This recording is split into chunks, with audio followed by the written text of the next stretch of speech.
हाँ हेलो नमस्कार दोस्तों, global science research YouTube channel में आपका स्वागत है। एवोल्यूशन का सीरीज हमारा चल रहा था, जिसके अंदर हमने एवोल्यूशन के इंट्रोडक्शन से रिलेटेड और उसकी बहुत सारी थ्योरीज के बारे में हमने डिस्कशन किया था इसके पिछले वाले वीडियो में। अभी हम जस्ट नेक्स्ट बात करेंगे ओरिजिन ऑफ लाइफ पे ही है। अगर आपने देखा होगा हेडिंग डला हुआ है ओरिजिन ऑफ लाइफ।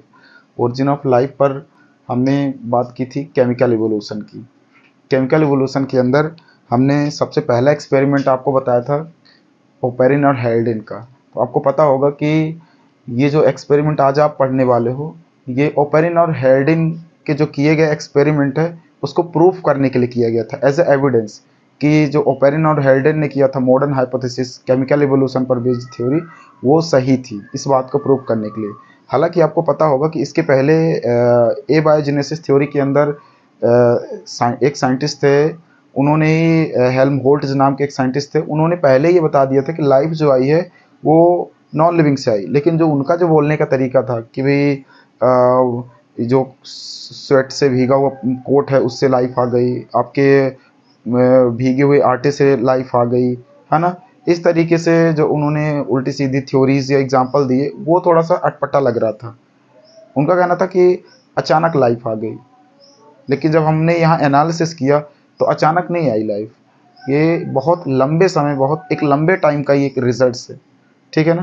धीरे धीरे आई तो नॉन लिविंग से ही, नो डाउट, क्योंकि पहला कोई लिविंग आया होगा तो वो तो कहीं ना कहीं से आया ही होगा। तो आया तो नॉन लिविंग से, नो डाउट, लेकिन जैसा उन्होंने कहा था कि अचानक आ गई, जल्दी से आ गई, तो इतनी भी जल्दी नहीं आई थी, ठीक है। तो बात करेंगे फिर कैसे आई लाइफ। तो ओपेरिन हेल्डेन ने ये एक्सपेरिमेंट ऑलरेडी बता दिया था कि नॉन लिविंग छोटे छोटे मॉलिक्यूल्स फ्यूज़ हो करके बड़े मॉलिक्यूल्स से फिर केमिकल कंपाउंड, कंपाउंड से फिर ऑर्गेनिक इनऑर्गेनिक कंपाउंड, और देन चल के फिर आपके प्रोटोबायोंट, प्रोटोबायोंट के बाद यूबायोंट, और उसके बाद फिर आपका यूकैरियोटिक सेल, प्रोकैरियोटिक सेल आपके बन गए, ठीक है ना। तो ये चीज़ें तो आपको ऑलरेडी उन्होंने थोड़ी बहुत आइडियाज़ दे दी थी, है ना। अब आज बात करते थोड़ा मिलर और यूरे का एक्सपेरिमेंट, ठीक है। This experiment performed by Miller and Urey. Miller और यूरे नाम के साइंटिस्ट थे 1953 में। चूँकि 1953 में ओपेरिन और हेल्डेन का भी मॉडल आया था, उसी के करने के बाद जस्ट कुछ समय बाद इन्होंने भी मिलर और यूरे ने भी इस एक्सपेरिमेंट को परफॉर्म कर दिया। तो आपको ध्यान रखना है, this experiment based on chemical evolution, इसे मॉडर्न हाइपोथेसिस। अच्छा, केमिकल इवोल्यूशन इसलिए रखा क्योंकि non living organic inorganic chemical compound से लाइफ कैसे आई, इस चीज़ को बताने के लिए ये प्रूव किया गया था, इसलिए इसको बोलते हैं केमिकल इवोल्यूशन, कि केमिकल से कैसे इवोल्यूट हो करके और लाइफ बनी। तो केमिकल इवोल्यूशन नाम का नाम है, इसी को मॉडर्न हाइपोथेसिस भी बोलते हैं। This experiment tested by Oparin and Haldane. This experiment is known as theory of origin and Oparin and Haldane. इसे दो तीन नाम से जानते हैं। ओपेरिन हेल्डेन ने दिया था इसलिए ओपेरिन हेल्डेन का एक्सपेरिमेंट बोलते हैं, ये बात भी आपको ध्यान रख लेना है। इसको भी उन्होंने 1953 में दिया था। कब दिया था? इन 1953, ठीक है ना, 1953 में ही दिया था, तो इस बात को भी आप ध्यान रखिएगा, राइट। फिर उसके बाद अगर आप बात करें तो this theory is known as modern hypothesis chemical evolution theory. अच्छा, इसे origin of life naturalistic theory भी बोलते हैं, ठीक है ना। इसके साथ साथ ये डेटा ओरिजिन ऑफ लाइफ या जो भी जितने भी थ्योरीज के भी मैंने जिक्र किया, इसका डिस्क्रिप्शन कहाँ है? इनकी एक बुक है, उस बुक का नाम क्या है? The origin of life. किसकी? ओपेरिन और हेल्डेन की ये बुक थी, उसी बुक में इन्होंने ये सारा डिस्क्रिप्शन दिया था, ठीक है। क्लियर है? तो ये बात आपको क्या करनी है, ध्यान रखनी है। अच्छा, इस थ्योरी का पर्पज़ क्या था? तो इस थ्योरी का सिंपल पर्पज़ था कि कैसे नॉन लिविंग बॉडी से लाइफ जनरेट हुई। तो the purpose of this experiment created situation of primitive earth like condition in laboratory. एक ऐसी सिचुएशन बनाना है जब लाइफ प्रिमिटिव टाइम्स में अर्थ पे ओरिजिन हुई होगी, तो उस समय का कंडीशन क्या था, सेम ऐसा कंडीशन बना करके और केमिकल कंपाउंड बनाने का हमारा ऑब्जेक्टिव है इस एक्सपेरिमेंट के अंदर, ठीक है। क्लियर? प्रिमिटिव टाइम में, पुराने टाइम में जब लाइफ आई, उस समय का एटमॉस्फेयर कैसा था, वो एटमॉस्फेयर हम देके हम लाइफ बनाना चाह रहे हैं प्रैक्टिकली लेबोरेटरी में, ठीक है। तो देखते हैं बन पाता कि नहीं बन पाता। तो इस एक्सपेरिमेंट में कुछ कुछ चीज़ें हम थोड़ा सा देख लेते हैं, क्या क्या चीज़ें हमने मिक्स की, क्या क्या चीज़ें मिलाया, कंपाउंड्स वगैरह किस किस चीज़ की ज़रूरत पड़ी, ये सारी चीज़ें पहले हम देख लेते हैं, फिर एज ए हम डायग्रामेटिकल समझेंगे। ठीक है, देखिए अगर आप बात करते हैं इंट्रोडक्शन के बाद प्रोसेस की, तो प्रोसेस के अंदर क्या है, in this experiment Miller circulate for 4 gases, methane, ammonia, hydrogen, water, उसका फॉर्मूला भी दिया CH4 NH3 H2 H2O in airtight apparatus and passed electrical discharge from electrode at a temperature of about 800 degree centigrade. Simple इसमें क्या बोला गया था कि देखिए हमने एक जार लिया, एक फ्लास्क लिया, ये आपको दिख रहा होगा, ठीक है ना, उसमें हमने कंपाउंड्स में क्या क्या लिया, मीथेन ले लिया, अमोनिया ले लिया, उसके साथ H2 ले लिया, हाइड्रोजन गैस, और इसके बाद वाटर ले लिया, वाटर के मॉलिक्यूल्स, ठीक है। और उसके साथ साथ हमने एक जो चैम्बर बनाया उसमें एयर प्रेशर डाल दी, एयर प्रेशर मतलब चैम्बर इस तरीके से डिजाइन किया कि उसमें एयर का प्रेशर बना रहे प्रॉपर तरीके से, ठीक है ना। उसके साथ हमने उसमें टेम्परेचर कितना डाल दिया, 800 डिग्री सेंटीग्रेड, ठीक है। जब हमने इतना सारा दे दिया उस ऑपरेटर्स के अंदर, और हमने इलेक्ट्रोड पास कर दिए, इसमें 2 इलेक्ट्रोड लगा दिए जहाँ से इलेक्ट्रिक पास करेंगे, ठीक है ना। अब इतना हमने करने के बाद सेकंड स्टेप में हमने क्या किया, अच्छा इसमें एक चीज़ और ध्यान रखिएगा दोस्तों, इसमें जो हमने इसका रेशियो वगैरह मिलाया था कंपोजिशन केमिकल का, वो हमने क्या मिलाया था, कितना, इसमें पॉइंट नहीं डाला था तो थोड़ा डाउट था। मीथेन, अमोनिया और hydrogen were taken into 2:1:2। Methane का अमाउंट ज़्यादा लिया, अमोनिया का थोड़ा कम लिया, हाइड्रोजन का ज़्यादा लिया, मतलब इन दोनों का रेशियो डबल रहेगा, अमोनिया का क्या रहेगा, कम रहेगा, उसका आधा रहेगा। तो ये रेशियो भी आप ध्यान रख सकते हैं, इससे ऑब्जेक्टिव वगैरह बनते हैं। उसके बाद हमने नेक्स्ट क्या किया, he circulate gases continuously in this way from 1 week and then analyze the chemical composition of the liquid inside the operators. हमने ऑपरेटर्स पहले ये सारा कंपाउंड दे दिया, अब ऑपरेटर्स के अंदर हमने क्या किया, ऑपरेटर्स के अंदर हमने 1 वीक तक के लिए उसे छोड़ दिया, है ना, 1 हफ्ते तक के लिए छोड़ दिया, ये सारा कंडीशन देके हमने 1 हफ्ते तक उसे एनालाइज किया कि हो क्या रहा है। जब 1 हफ्ते बाद हमने ऑब्जर्व किया तो क्या पाया, he found a large number of simple organic compound including some amino acid such as alanine, glycine and aspartic acid। जब हमने 1 हफ्ते बाद एनालाइज किया तो जो केमिकल कंपाउंड हमने डाला था उससे क्या हुआ, रिएक्शन हुआ। क्या हुआ, हमने आपको बताया था कि वाटर को हमने जब हीट किया तो हीट होने के बाद वहाँ से उस ट्यूब से गैस पास हुई, और गैस पास हुई और गैस जाके कहाँ मिल गई, जहाँ पे हमने इलेक्ट्रोड लगाया था वहाँ जाके जाते ही हाइड्रोजन गैस के प्रेजेंस में उनमें ऑलरेडी इलेक्ट्रोड तो पास ही हो रहे थे, इलेक्ट्रिक करंट तो पास ही हो रहा था। जैसे ही गैस गई तो आपको पता है कि हाइड्रोजन एक फ्लेमेबल गैस है, तो वहाँ पहुँचते ही, उस चैम्बर में पहुँचते ही, अभी आगे हम बताएंगे, इस चैम्बर में पहुँचते ही क्या हुआ, वो एक स्पार्क हुई, और स्पार्क होने की कंडीशन में इनमें रिएक्शन शुरू हो गया। रिएक्शन की कंडीशन में हमारा क्या क्या बना, 3 अमाइनो एसिड बने, एलानिन, ग्लाइसिन, एस्पार्टिक एसिड। ये पहला वो फर्स्ट 3 कंपाउंड था जो मिलर यूरे के आर्टिफिशियल लेबोरेटरी में आर्टिफिशियल तरीके से उन्होंने एक्सपेरिमेंट किया था, तब उन्हें ये रिजल्ट मिला था।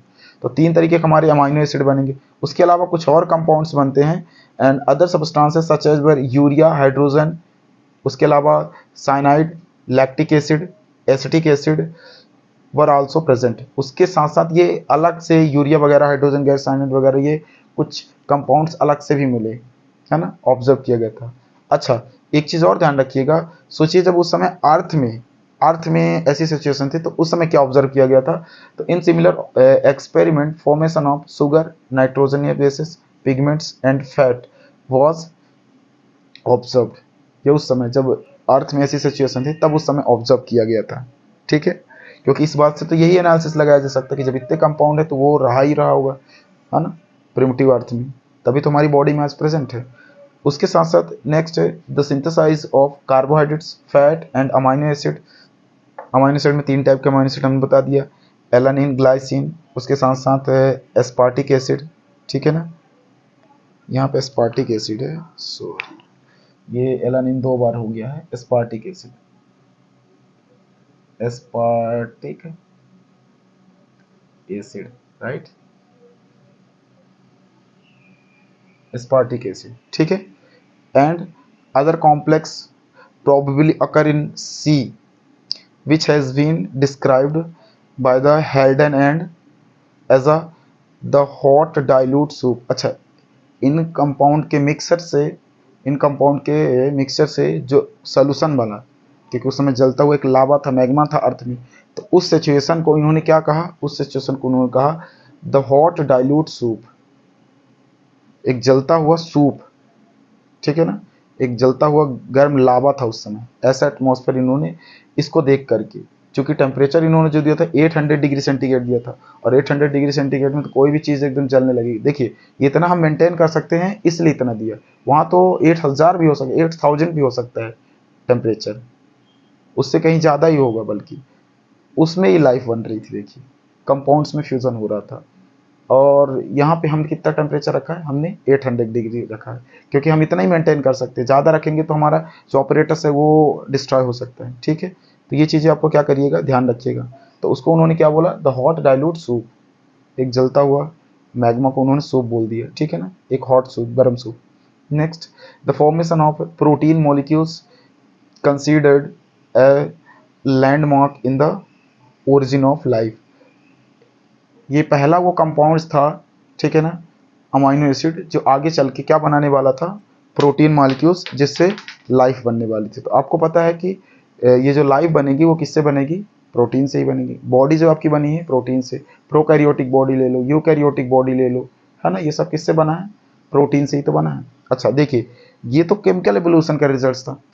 केमिकल एवोल्यूशन के बाद सोचिए बायोलॉजिकल एवोल्यूशन में जब आप देखोगे तो आपको प्रोटोबायोन्ट्स बनेंगे। उन प्रोटोबायोन्ट्स में माइक्रोस्फीयर, ठीक है ना, कोएसरवेट्स, उन्हीं माइक्रोस्फीयर कोएसरवेट्स में जेनेटिक मटेरियल आपको देखने के लिए मिलेंगे, RNA, DNA, protein, amino acid, ये सब देखने के लिए मिलेंगे। वो आगे चल के इवोल्यूट होके क्या बनाते हैं, वो आगे चल के इवोल्यूट होके आपके बनाते हैं प्रोटोबायोन्ट के बाद यूबायोन्ट।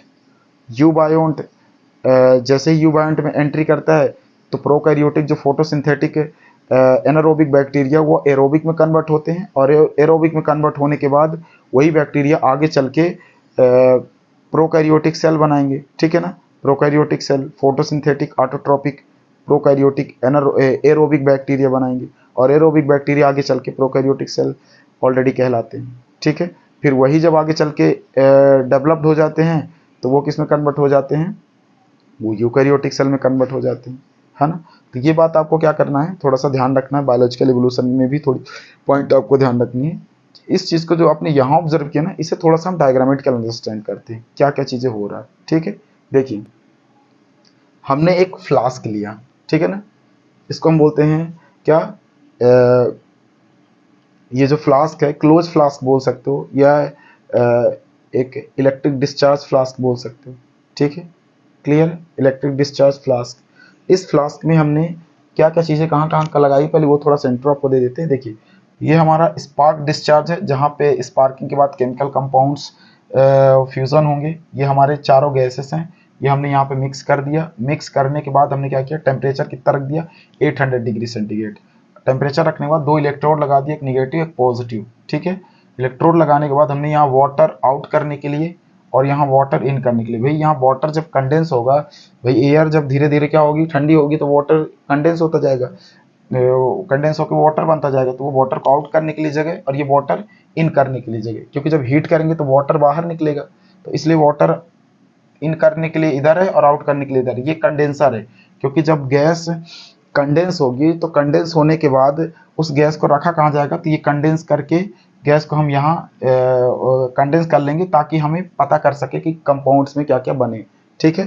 तो कंडेंसर लगा दिए। कंडेंसर के बाद हमने लिक्विड वाटर इन ट्रैप, अगर लिक्विड वाटर क्या हो रहा है, ज़्यादा हो रहा है तो हम यहाँ पे ट्रैपर लगा दिए ताकि इसे रोका जा सके, है ना, बहुत ज़्यादा ये आगे मूव ना कर पाए, इसलिए हम ट्रैपर लगा दिए।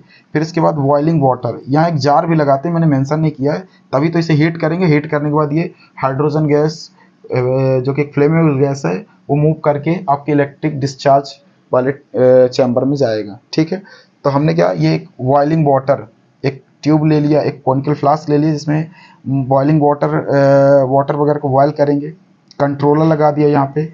उसके अलावा यहाँ पे हमने एक टू वैक्यूम पंप, है ना, अगर हमें इस गैस को निकालना हो तो हम इस वैक्यूम से निकाल सकते हैं, चेक करने के लिए, पता करने के लिए, राइट, क्योंकि हम डायरेक्ट वहाँ तो हाथ लगाएंगे नहीं, ठीक है। तो इसलिए हमने एक मीडियम ऐसा तैयार कर लिया। अब इसमें हमने किया क्या, हमने सबसे पहले यहाँ वाटर का सोल्यूशन डाल लिया, यहाँ गैसेस वगैरह डाल लिए, इलेक्ट्रोड लगा लिए। अब उसके बाद हम इसको क्या करेंगे, हीट करेंगे। जैसे हम इसको हीट करेंगे तो ये बॉयल करने की वजह से क्या होगा, यहाँ पे वाटर एयर में कन्वर्ट हो जाएगा, हाइड्रोजन गैसेस में कन्वर्ट हो जाएगा, और ये हाइड्रोजन गैस क्या होंगे, यहाँ से मूव करके क्या करेंगे, ये सीधे कहाँ जाएंगे आपके, ये स्पार्क डिस्चार्ज इस फ्लास्क में जाएंगे।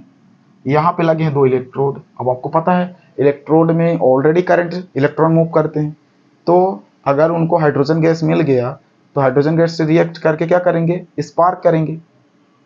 फ्लेमेबल है तो स्पार्क करेंगे, जलेंगे। तो इसमें इतना तेज से एक स्पार्किंग होती है, चिंगारी उठती है, जिसकी वजह से यहाँ पे जो सोल्यूशन डाला हुआ है, टेम्परेचर वैसे भी 800 डिग्री सेंटीग्रेड है, तो उतने टेम्परेचर में वैसे ही वो पिघल रहा है ना, एकदम सूप के फॉर्म में है। और जैसे स्पार्क हुआ तो इसमें केमिकल रिएक्शन शुरू हो गया, और केमिकल रिएक्शन शुरू जिससे कहते हैं गरजना, बादल गरजते जैसे देखा होगा, उसी तरीके से यहाँ पे भी कड़कती बिजली की एक स्पार्किंग होती है, जिसमें रिएक्शन शुरू हो जाते हैं। वो कब होते हैं, जब यहाँ से गैस, हाइड्रोजन गैस पहुँचती है, ठीक है, क्लियर है। और यहाँ पे ऑलरेडी ये बाकी गैसेस हमने मिक्स कर ही रखा है, ठीक है। तो यहाँ पे रिएक्शन वगैरह शुरू होते हैं। जब शुरू होने के बाद जब ये कंपाउंड्स वगैरह रिएक्शन वगैरह हो गया, कितने, हमने 1 वीक तक इंतजार किया, 1 वीक है ना, 7 दिन, 1 वीक, ठीक है। हमने 1 वीक तक इंतजार किया। 1 वीक के बाद हमने जब इसे एनालिसिस किया तो हमें 3 टाइप के प्रोटीन मिले। कौन कौन सी प्रोटीन मिली,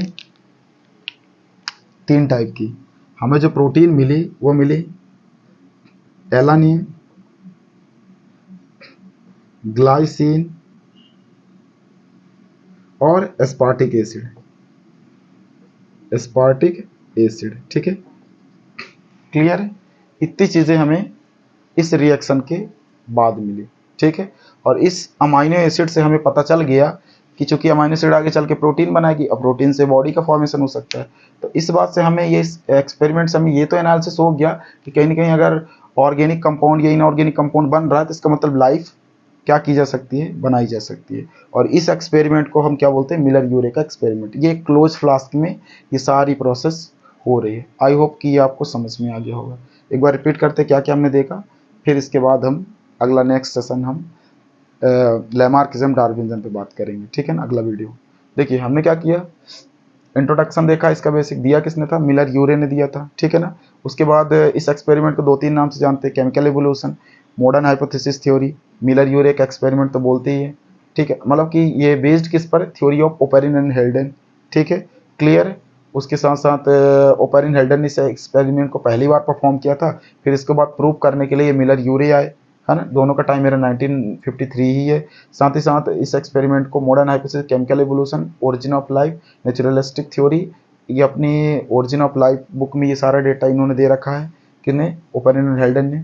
इस थ्योरी का परफॉर्म करने का मेन मकसद था कि उस तरीके का सिचुएशन हम क्रिएट करके कोई न कोई चेक करे कि केमिकल कंपाउंड बन पाता है कि नहीं बन पाता। साथ ही साथ प्रोसेस की बात करेंगे तो मिलर-यूरे ने 4 प्रकार की गैसेस ली, अमोनिया, उसके बाद अमोनिया के बाद आपका मीथेन, अमोनिया और हाइड्रोजन, और उसके बाद H2O।